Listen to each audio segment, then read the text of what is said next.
Hello everyone, this is episode 2 of the James Sinclair Q&A show. Is that what it's called now, Chudlington? It is, the James Sinclair Q&A show. The James Sinclair Q&A show. Now, let me tell you what happens with this. It goes on to YouTube, LinkedIn, Facebook, but it's actually made with audio in mind, people. It's made with audio in mind, so it's actually our podcast series.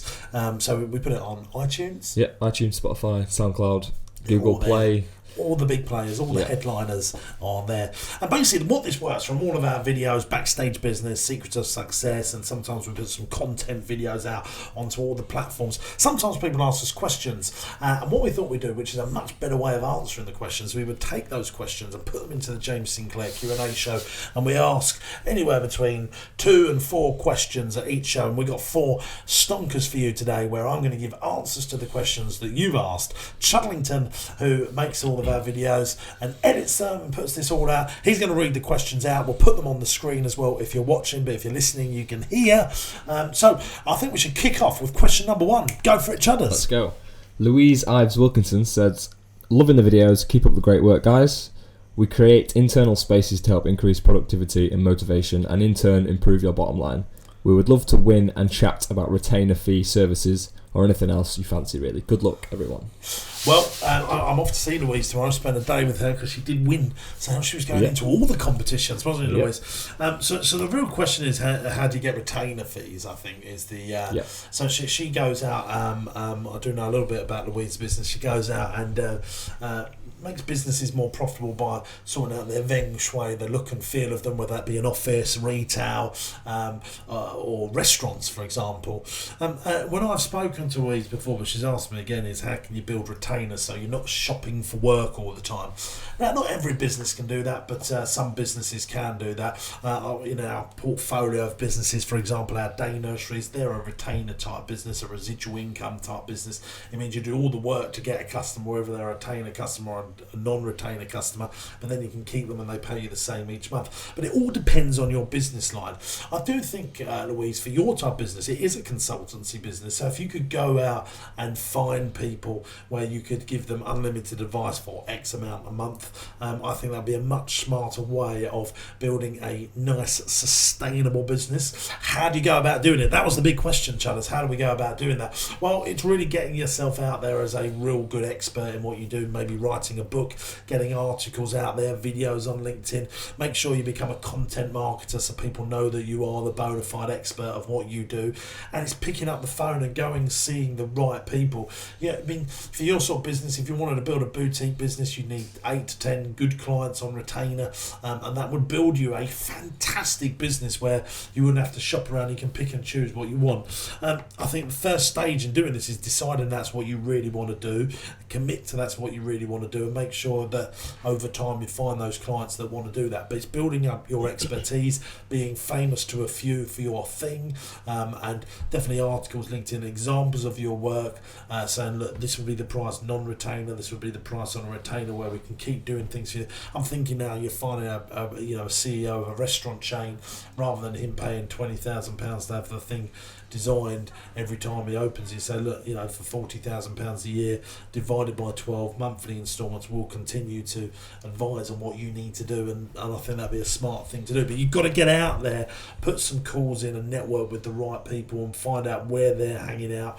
Maybe public speaking be a good thing as well, and use them USPs that if you get the right look and feel, the cost can really it's not a cost, it's an investment into your bottom line, because especially with retail, if you make the retail look great and you know how to do that and it increases sales, etc., all of that needs to be put into your pitch, so that you're not seen as a cost but you're seen as an investment. Hopefully that. What do you think of that one, Chance? Yeah, that was good. What's question number 2? Brilliant. From Essex Spark on YouTube. Essex Spark, who's definitely a plumber. Hi James, just found your videos the other day. Okay.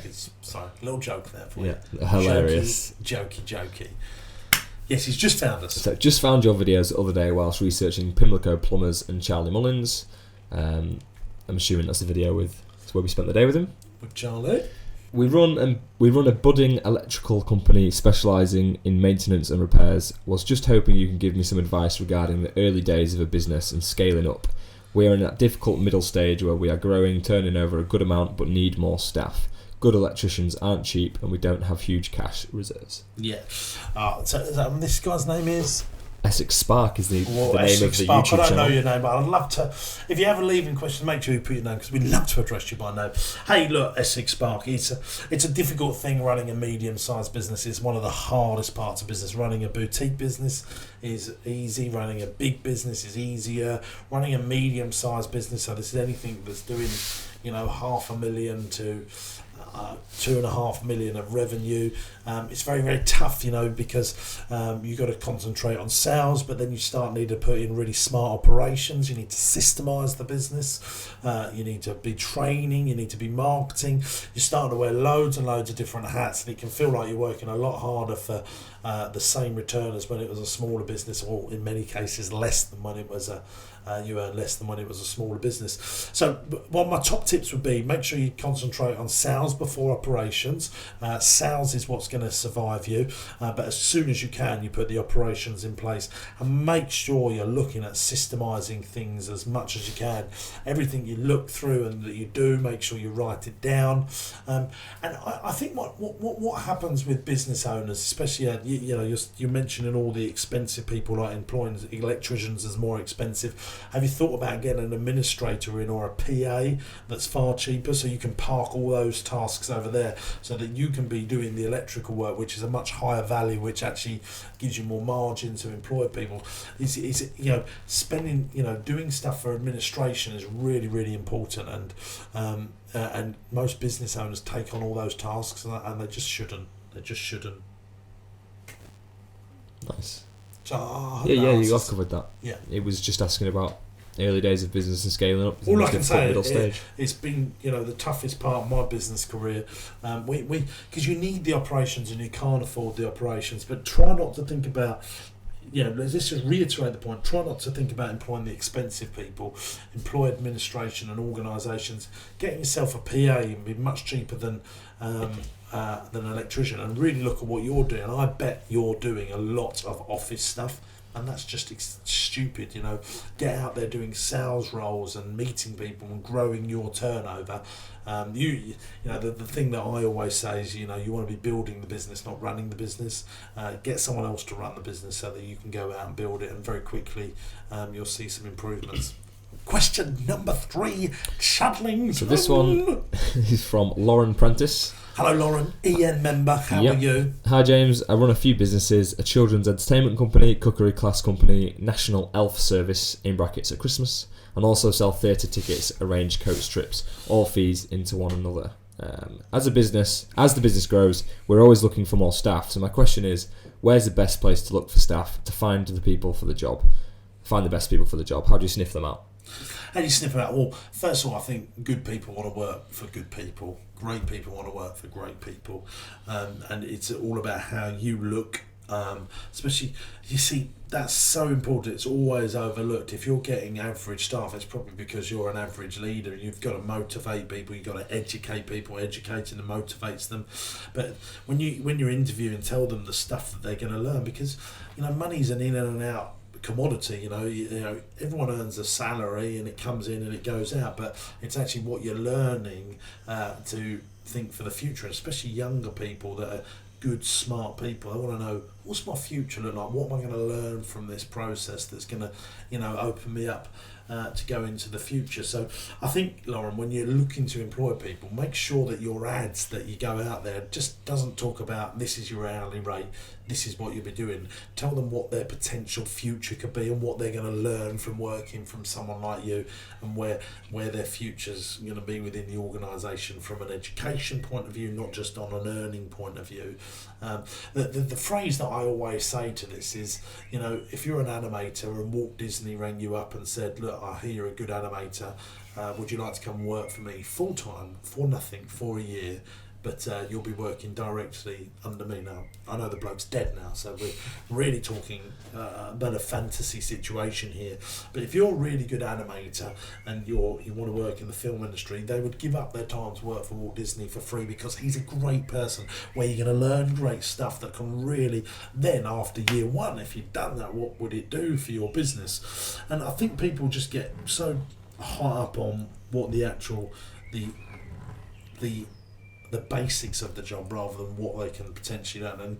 And you need some good A players if you're running the business and building the business, and you want someone to run it. You need to know that they know where the journey is going to go. What's the vision for the business?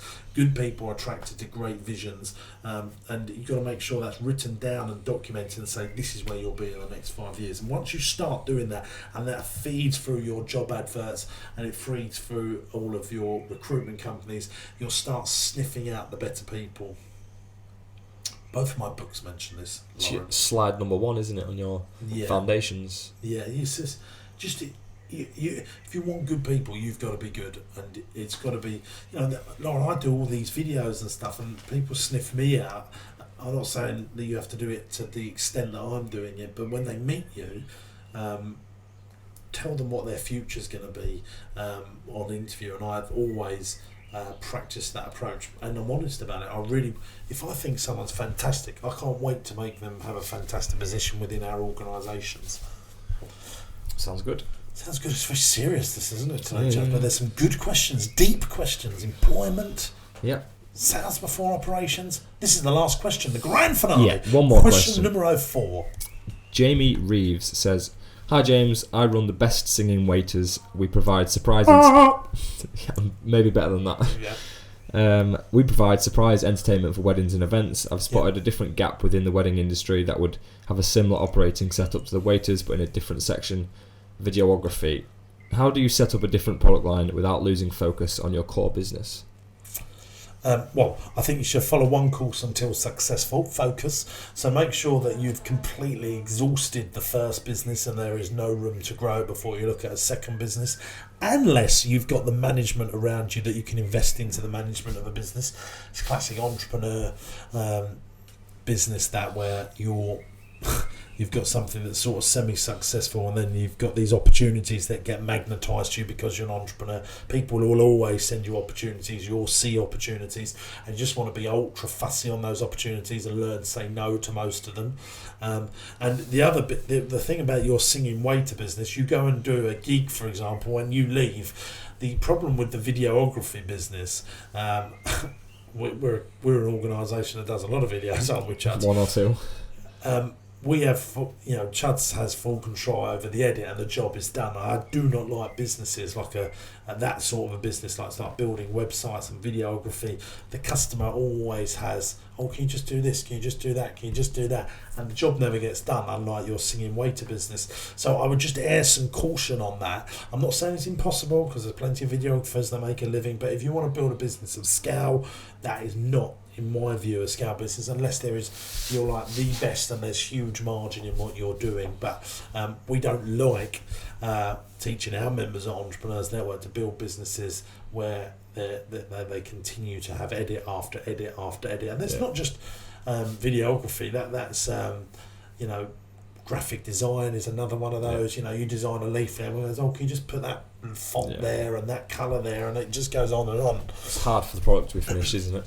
Yeah, and I'm always telling people to be very wary of those businesses. And really, when you're a business owner, you don't really want to build a business just for wages. You want to be building something that can work without you when it's finished, and a system. And it's quite hard to systemize what videos in a way an art form.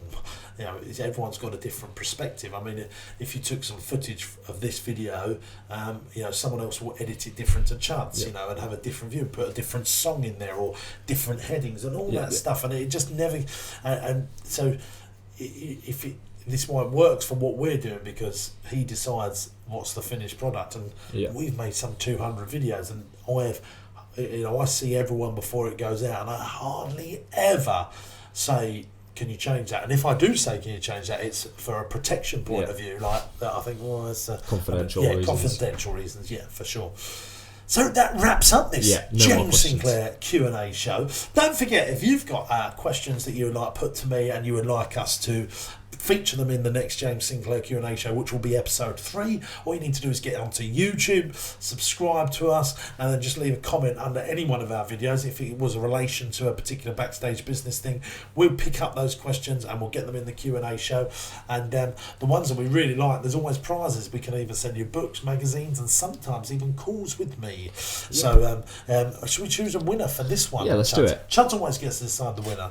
Why don't we pick Essex Spark? I like that question too, Chadlington. Essex Spark, good question. So what's whizzing out in the post to you is 2 signed copies of my book and some of our magazines that we produce each month that really help your entrepreneurial learning.